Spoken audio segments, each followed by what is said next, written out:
نحمده ونصلي ونسلم على رسوله الکریم السلام علیکم ورحمۃ اللہ وبرکاتہ۔ میں ہوں طارق محمود القاسمی۔ ہم عقیدے کے حساب سے جو درس ہم نے شروع کیا ہے اس کی یہ دوسری ویڈیو ہے۔ اس سے پہلے میں بیان کر چکا تھا آپ کو، اور جہاں پر ہم نے ختم کیا تھا وہ توحید کے حساب سے تھا، توحید کے حوالے سے تھا کہ اللہ تعالیٰ کی ذات وحدہ لا شریک ہے۔ اللہ تعالیٰ کی ذات ایک ہے، لیکن بطری کے عدد نہیں بلکہ بطری کے لا شریک لہ۔ جس طرح ہم کہتے ہیں 1 2 3 4، میں نے پہلے بھی سمجھایا تھا آپ کو، اس طرح ایک جس کا جو 2 کا نصف ہے یہ اس کی عددی حیثیت ہے، یعنی اللہ ایک ہے۔ اور جو اس کا وہ معنی کہ جس میں کوئی شک و شبہ ہی نہ رہے اور عددیت سے نکل جائے، وہ ہے لا شریک لہ۔ اب اس لا شریک لہ سے آگے جو ہم چلتے ہیں تو ملا جناب امام اعظم ابو حنیفہ علیہ رحمت فرماتے ہیں لا یشبہ شیئا من الاشیاء من خلقہ ولا یشبہہ شیئا من خلقہ لم یزل ولا یزال باسمائہ وصفاتہ الذاتیہ والفعلیہ۔ یہاں سے شروع ہوتا ہے کہ اللہ تعالیٰ کی ذات اقدس، ذات پاک، ذات بے مثل و بے مثال 2 قسم کی صفات رکھتی ہیں۔ ایک ہے ان کی صفات ذاتیہ اور ایک ہے ان کی صفات فعلیہ۔ انہی دونوں کو سامنے رکھتے ہوئے مصنف فرماتے ہیں، یعنی امام اعظم ابو حنیفہ، کہ اللہ تعالیٰ اپنی مخلوق میں سے کسی بھی شے کے ساتھ کوئی شباہت یا مماثلت نہیں رکھتے۔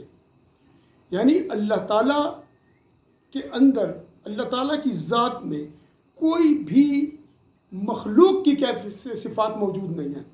مخلوق حادث ہے، ہم کھاتے ہیں، ہم پیتے ہیں، ہم سوتے ہیں، ہم جاگتے ہیں، اس طریقے کی جو ہے نا کوئی بھی صفات اللہ کے اندر موجود نہیں ہے کہ جو اللہ تعالیٰ مخلوق سے مشابہت رکھتے ہوں یا مماثلت رکھتے ہوں۔ اور اسی طریقے سے ولا یشبہہ شیء من خلقہ، اور نہ ہی خلق میں سے کوئی وجود، کوئی مخلوق اللہ کی صفات کے ساتھ کوئی مشابہت رکھتی ہے۔ مثلا واجب الوجود ہو، مثلا کسی غیر کی محتاج نہ ہو، ایسا نہیں ہے۔ اللہ تعالیٰ لا یحتاج ہے، مخلوق محتاج ہے اللہ کی طرف۔ اللہ کی پاک ذات واجب الوجود ہے۔ واجب الوجود اس کو کہتے ہیں کہ جو بالذات موجود ہو، جس کو کسی نے تخلیق نہ کیا ہو، جو قدیم ہو، جس کی ابتدا نہ ہو اور جس کی انتہا نہ ہو۔ جس کی ابتدا نہ ہو وہ قدیم ہے، اور جس کی انتہا نہ ہو وہ دائم ہے۔ اس کو سامنے رکھتے ہوئے اب ہم چلتے ہیں دوسرے جملے کی طرف، دوسری صفات کی طرف۔ لم یزل ولا یزال باسمائہ وصفاتہ الذاتیہ والفعلیہ، اور اللہ تعالیٰ ہمیشہ سے ہیں اپنی صفات ذاتیہ اور فعلیہ کے ساتھ اور اپنے اسماء کے ساتھ، اور ہمیشہ رہیں گے۔ یعنی قدیم جو ان کا ایک صفت ہے اللہ کی، جو ایک وصف ہے رب کریم کا، وہاں سے لے کر اور وہاں تک کہ جب کل کائنات ختم ہو جائے گی اور اللہ تعالیٰ کی ذات اسی طریقے سے اپنا جو رب کریم کی وجود مبارک ہے اور اللہ کی جو حیات پاک ہے اور اللہ تعالیٰ کی جو ذات مبارک ہے وہ اسی طریقے سے قائم و دائم رہے گی، اس کے اندر کوئی فرق نہیں آئے گا۔ اب اس بات کو سن لیجئے کہ اللہ تعالیٰ کی ذات کے ساتھ کوئی مخلوق کسی قسم کی مشابہت نہیں رکھتی، اور نہ اللہ تعالیٰ کا وجود اپنی مخلوق میں سے کسی کے ساتھ کوئی مشابہت رکھتا ہے۔ اور میں آپ کو بتا چکا ہوں، نہ اللہ میں کوئی مخلوق کی صفت موجود ہے اور نہ مخلوق میں کوئی اللہ کی صفت موجود ہے۔ ٹھیک، جس طرح اللہ تعالیٰ واجب الوجود ہے، قائم بالذات ہیں، کوئی ان کا جو ہے تو مددگار نہیں ہے، وہ ہر ایک کے مددگار ہیں۔ بس اس کو اپنے ذہن میں رکھیے۔ اب آگے یہ چیز یاد رکھیے کہ اللہ تعالیٰ وحدہ لا شریک ہے، ان کا کوئی شریک نہیں ہے۔ قدیم ہے، قدیم وہ جس کا اول نہ ہو، جو ہمیشہ سے ہو، اور دائم ہے جن کا آخر نہ ہو، جو ہمیشہ موجود رہیں، جو ہمیشہ سے رہیں۔ اور لم یزل ولا یزال باسمائہ وصفاتہ الذاتیہ والفعلیہ، مطلب یہ کہ اللہ تعالیٰ ہمیشہ سے اپنی ان صفات کے ساتھ جو ان کی ذاتی ہیں اور ان صفات کے ساتھ جو ان کی فعلی ہیں، ان کے ساتھ وہ موجود رہے ہیں۔ اور کبھی بھی یہ صفات اس طرح نہیں ہوا کہ کسی وقت میں کوئی صفت کم ہو گئی، کوئی زیادہ ہو گئی، اور کوئی صفت نئی ان کے پاس وجود میں آ گئی، ایسا ہرگز نہیں ہے۔ کیونکہ ہر صفت اللہ تعالیٰ کی ایسی ہے جو اللہ تعالیٰ کے ساتھ ہی موجود ہے، ان کے وجود بابرکت کے ساتھ ہی چلی آ رہی ہے۔ ایسا نہیں ہوا کہ وہ بعد میں پیدا ہوئی ہو اور اس کے بعد ختم ہو گئی ہو کسی دور میں اور پھر وہ پیدا ہوئی ہو، کیونکہ اللہ تعالیٰ کی ذات اقدس حادث ہونے کی، کسی محل حوادث میں سے نہیں ہے. یعنی اللہ تعالیٰ کی زندگی میں کوئی چیز نئی پیدا ہوتی اور پرانی ختم ہو جانی، ایسا نہیں ہے. بلکہ جو اولیاء عظام ہیں، جو اللہ تعالیٰ کی معرفت میں کامل علم رکھتے ہیں، وہ فرماتی ہیں کہ الان کما کان، اللہ تعالیٰ اب بھی ویسے ہی ہیں جیسے وہ پہلے تھے. جب اللہ نے کچھ نہیں بنایا تھا، جس طرح اللہ تعالیٰ کی ذات پاک موجود تھی، آج بھی اسی طریق پر موجود ہے. اس میں نہ کوئی زیادتی ہوئی نہ کوئی کمی ہوئی.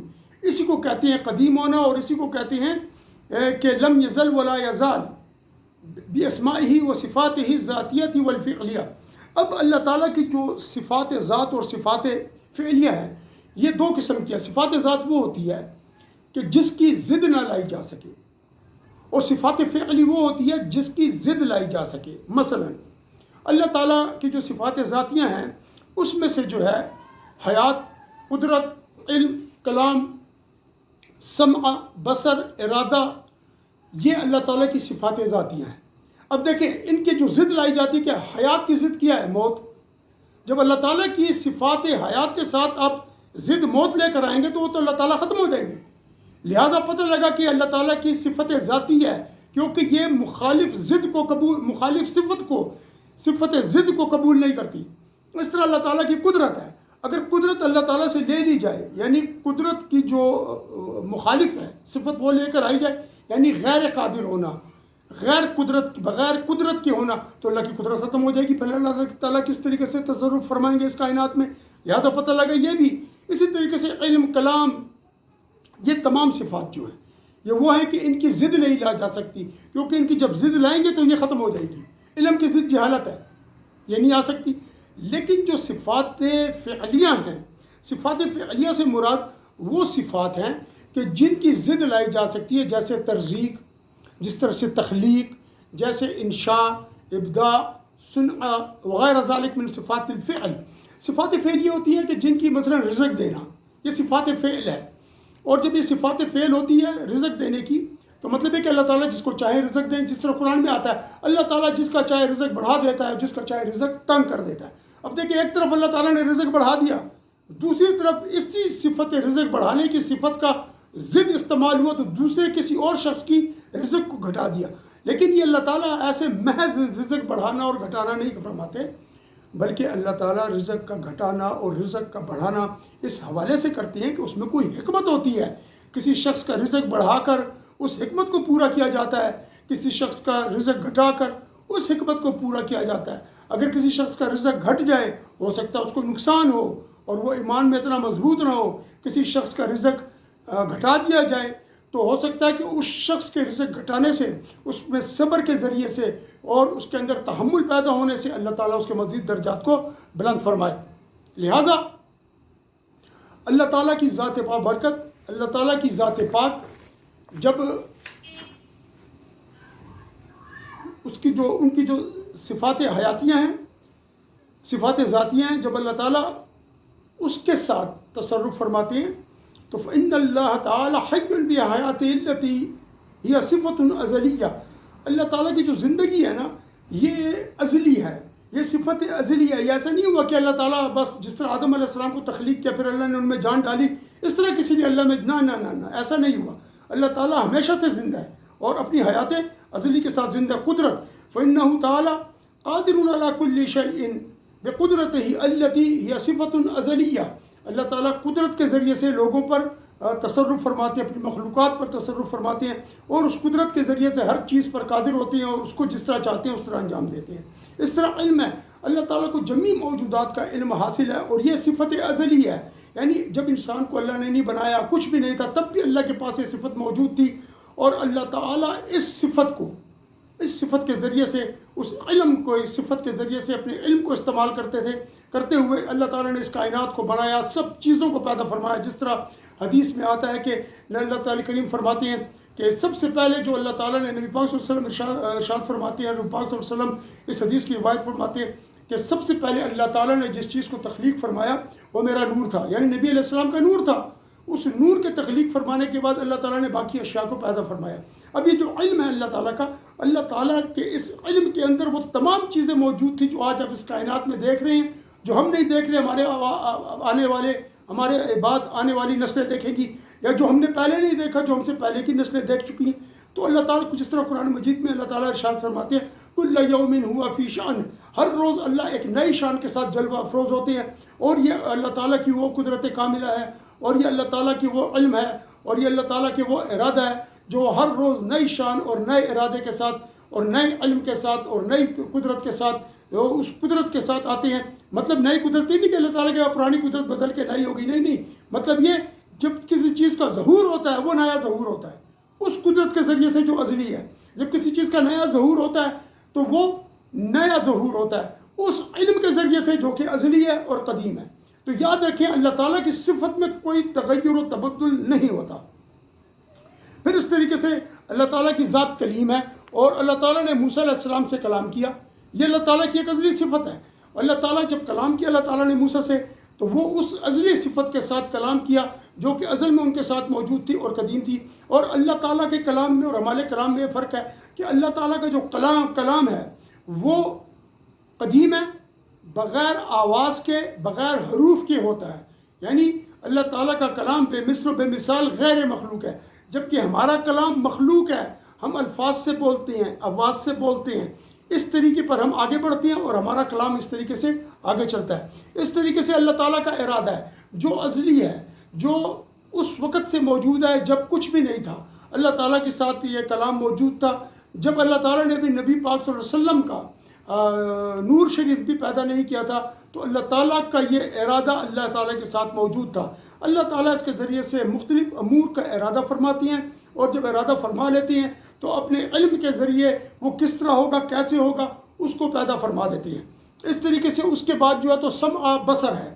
اللہ تعالیٰ کی ذات پاک سنتی ہے لیکن ہماری طریقے سے نہیں، ہم کان سے سنتے ہیں، ہمارے پاس اعضاء ہیں، اللہ تعالیٰ کے پاس اللہ تعالیٰ ان چیزوں سے پاک ہے۔ اللہ تعالیٰ جو ہے تو دیکھتے ہیں، ہم آنکھوں سے دیکھتے ہیں، اور اللہ تعالیٰ بغیر آنکھوں کے، کیونکہ اللہ تعالیٰ کی کوئی بھی، میں نے جس طرح پہلے بتا دیا کہ اللہ تعالیٰ کی کوئی مخلوق ان کے ساتھ شباہت نہیں رکھتی، اور اللہ کسی مخلوق کے ساتھ نہیں۔ ہمارے پاس آنکھیں ہیں، اگر ہم اللہ تعالیٰ کے ساتھ مماثلت پیدا کریں گے تو اٹ مینس کہ اللہ کی بھی آنکھیں ہیں، نہیں، ایسا نہیں ہے۔ لہٰذا اس چیز سے آپ یہ اندازہ لگا لیں کہ اللہ تعالیٰ کی ہر ایک چیز بے مثل و بے مثال ہے۔ اللہ تعالیٰ کی ہر ایک چیز سے مراد صفت، اس کی صفات، اس کے اسماء اور اس کی دونوں صفات جو فعلیہ ہیں اور جو ذاتیہ ہیں، وہ سب اسی طریق پر ہے۔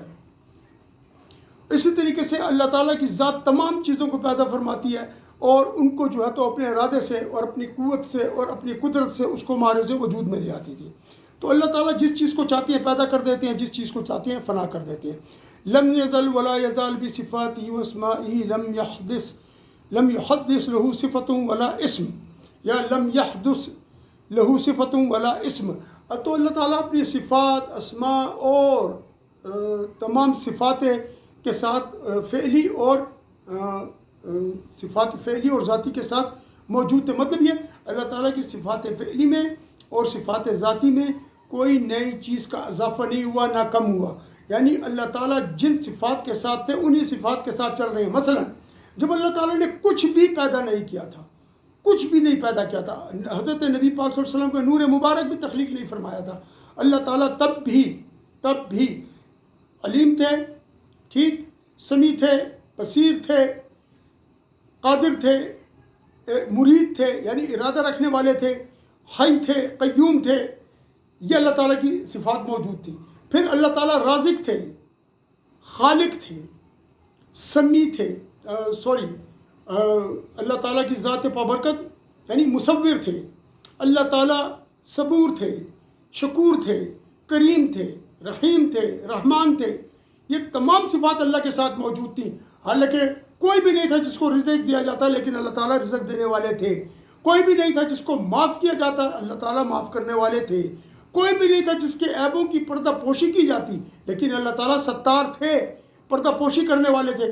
پھر جب اللہ تعالیٰ نے مخلوق تخلیق کی اور اس مخلوق کو دنیا میں بھیجا، مختلف جگہوں پر بھیجا، کسی جانور کو گھاس کی ضرورت تھی تو اس کو گھاس دی، تو اللہ تعالیٰ کی وہ صفتیں